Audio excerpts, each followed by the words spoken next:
லூக்கால் சுவிசேஷம் 21ஆம் அதிகாரம் 25, 26. சூரியனிலும் சந்திரனிலும் நட்சத்திரங்களிலும் அடையாளங்கள் தோன்றும். சூரியனில் அடையாளம் தோன்றுமா, பிறகு சந்திரனில் அடையாளங்கள் தோன்றும், நட்சத்திரத்திலே அடையாளம் தோன்றும். கல்லெல்லாம் கீழே விழுந்துட்டு கிடக்குது. இப்போ சூரிய புயல் வரும்னு சொல்லி இந்த மாதம் சொல்லியிருக்காங்க. அது என்னைக்கு வரும்னு தெரியாது. சூரிய புயல் வந்தால் கம்ப்யூட்டர்லாம் நாசம் ஆயிரும் அப்படின்னு சொல்லியிருக்காங்க. இப்படி நிறைய காரியங்கள்ல அடையாளங்கள் தோன்றும்.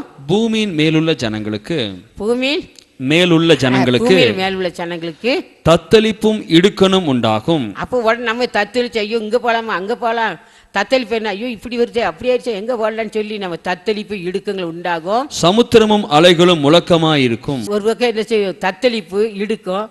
இன்னொரு பக்கம் என்ன ஆகுதான், சமுத்திரம் முழக்கமாயிருக்கும். வானத்தின் சத்துவங்கள் அசைக்கப்படும்.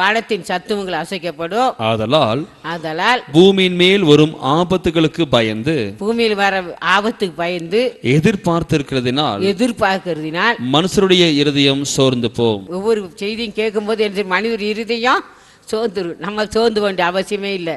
அதுதான் கர்த்தர் சொன்னார். இனிமேல் சம்பவிக்க போற இவைகளுக்கெல்லாம் தப்பி என்ன செய்யணும், மனுஷகுமாரனுக்கு முன்பாக நிற்க பாத்திரோட என்ன செய்யணும், எப்பொழுதும் செபம் பண்ணி விழித்திருங்க. அவ்வளோதான், செபம் பண்ணால் போதும். நமக்கு எவ்வளோ எங்கெங்கெல்லாம் பிரச்சனை வந்தாலும் நம்மளுக்கு ஒன்றும் ஆகாது. கர்த்தர் நம்மளை பார்த்துக்கொள்வார். ஹல்லேலூயா.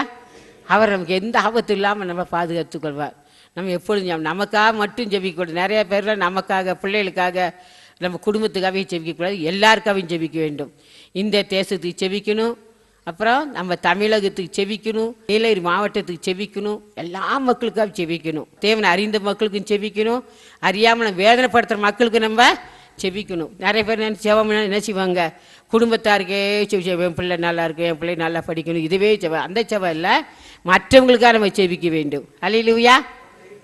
எல்லாருக்குமே செபிக்க வேண்டும், ஒவ்வொருத்தருக்கும் செபிக்க வேண்டும். அதைத்தான் நம்ம இடத்துல எதிர்பார்க்கிறார்.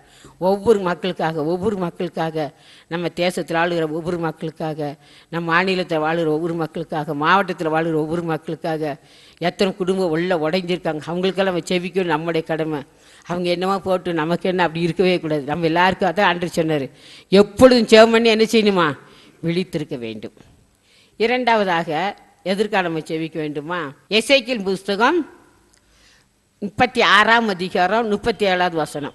கர்த்தராகிய ஆண்டவர் சொல்லுகிறது என்னவென்றால், இஸ்ரவேல் வம்சத்தாருக்காக நான் இதை அனுக்கிரகம் செய்யும்படி